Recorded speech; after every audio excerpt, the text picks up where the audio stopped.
words of hope, and words of resurrection. Gracious Lord, it's for these things we pray. Amen. So I thought it would be interesting to give a sermon series on the sermon that Jesus gave. I mean, as a pastor, who better to steal a sermon from than God himself? And he starts his Sermon on the Mount with a saying of, "Blessed are those who are poor in spirit." Or put differently, happy are those who are poor in spirit. And it is this weird seeming contradiction, and the people who are there at the mount are confused by these words. I mean, happy are those who are poor in spirit. Doesn't make a whole lot of sense to most people.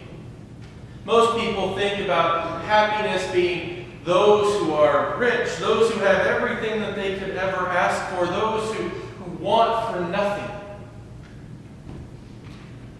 Or some people listen to this and they hear poor in spirit and they think of people who are downtrodden, people who have no,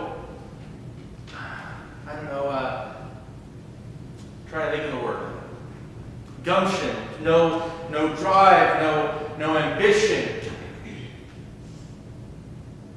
And yet here is Jesus saying, "Blessed are the poor in spirit, happy are the poor in spirit,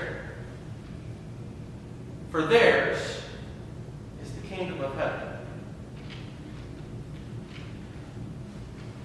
Well, this could be taken two ways. It's either. The first is, happy are those who have no attachment to worldly things, who know true poverty in their hearts because they choose to be content with what they have. And I think that message is one that we may need to hear these days, especially in the United States, where we have been blessed with more things than most people around the world can imagine. That even the poorest of people in the United States probably have it better off than some of the normal or average people in other countries around the world. Because even the poorest people in the United States probably have access to some kind of soup kitchen or church to help them out. They have access to some way of getting by. Whereas people in other parts of the world may go for weeks without finding someone else who even has an extra slice of bread to offer.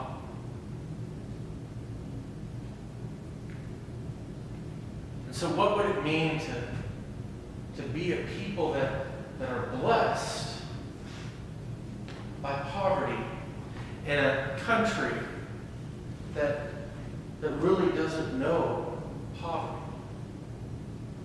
At least not to the level of a global scale.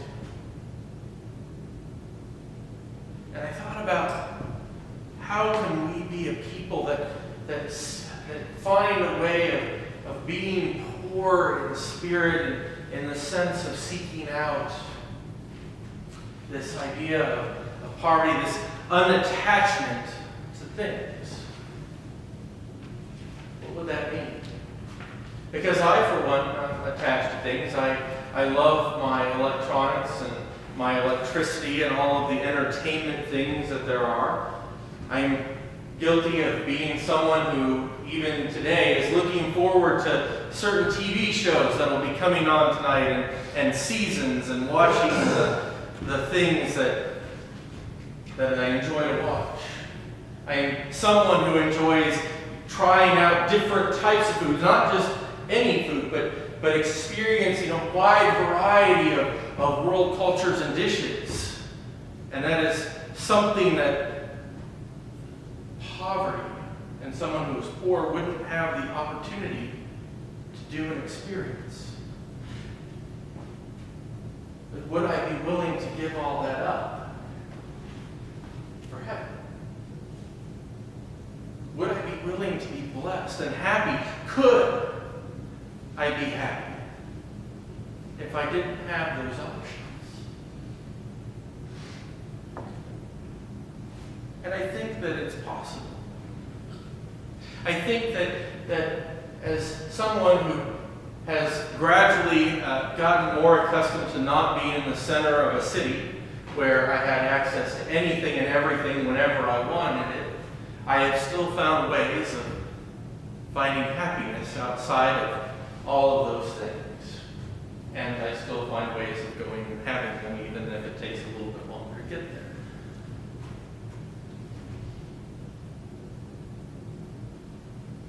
But could I go too far? Would I be willing to give up all of the fancy toys that I have? Would I be willing to truly follow Jesus wherever he leads, even if that means that I don't get to take a lot of stuff? And I think that I could. I think that I could because I know what it means to be in his presence. And I know that being in the presence of God is more fulfilling, more life-giving, more joyful than all of the toys and things that I get to play with. And I know that if God were to call me to that I would find ways of experiencing his blessing each and every day, because I know that he would never let me go without it. That he would take care of me and that everything would be okay. So blessed are those who are in spirit. Blessed are those who have experienced God in such a way that they can trust in him more than anything, that they can find their hope and their joy in him rather than in the things of this world, because theirs is the kingdom of heaven. The other way that I thought about looking at this passage was the poor in spirit as in the humble, the ones who aren't stubborn, who aren't so set in their ways that they're unwilling to change, the ones who can be molded, who can conform to what God calls them to. And that's obviously a focus shifting from poor to spirit. And what would it mean to be a person who was willing to let go of their own ideas if God was to offer correction? And I think this is almost equally valid, because when I think about who is in the kingdom of heaven, I think it is people that first put God first, especially over material things, but also people who are willing to put God over their ideals as well, over their own way of doing things. And that's a lot tougher, I think, than giving up material possessions. Is giving up doing things your way, control. Because we all like control, right? We may not necessarily like to control other people's, but we do like to control our own lives. We like to set when we get up, when we go to sleep. We like to eat what we want, when we want. We like to determine what we do for a living, how we live our lives, the choices that we make. But would we be willing to submit ourselves to God's authority? Are we willing to allow God to teach us how to do things different, to correct us? Are we willing to learn from a parent, a wise master, teacher?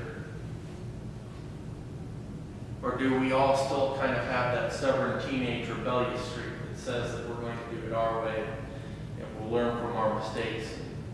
That's just how we're going to live our lives. And I think a lot of us keep a little bit of that rebellious streak. I think a lot of us like to think that we still know best. We still know what's right more than what others may say or what God may say. It's a little voice down inside of us that tells us that we know.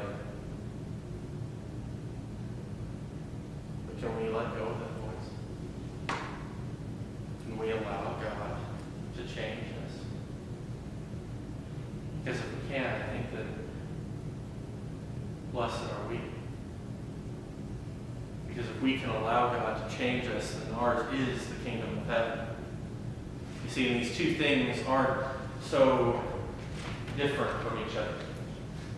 That whether you read this as poor in spirit, as in knowing true poverty, or whether you read this as in poor in spirit, as in a willingness to change, either way, blessed are those who prioritize God in their lives, who choose to allow God to be first and foremost, to allow God to be the most important thing, whether over money or our free will, allowing God to have control, submitting our lives to His word and His will, means that we enter into His kingdom of heaven. Because submitting to God and entering into His will allows Him to lead us into the kingdom of heaven. When we fail to submit to Him, when we fail to follow Him, we remain lost in the woods and don't allow Him to show us the way out. We remain stuck in sin and darkness rather than entering into the light that He is trying to lead us to. Happy are those, blessed are those who are willing to follow, willing to submit, willing to go where God goes, because they will find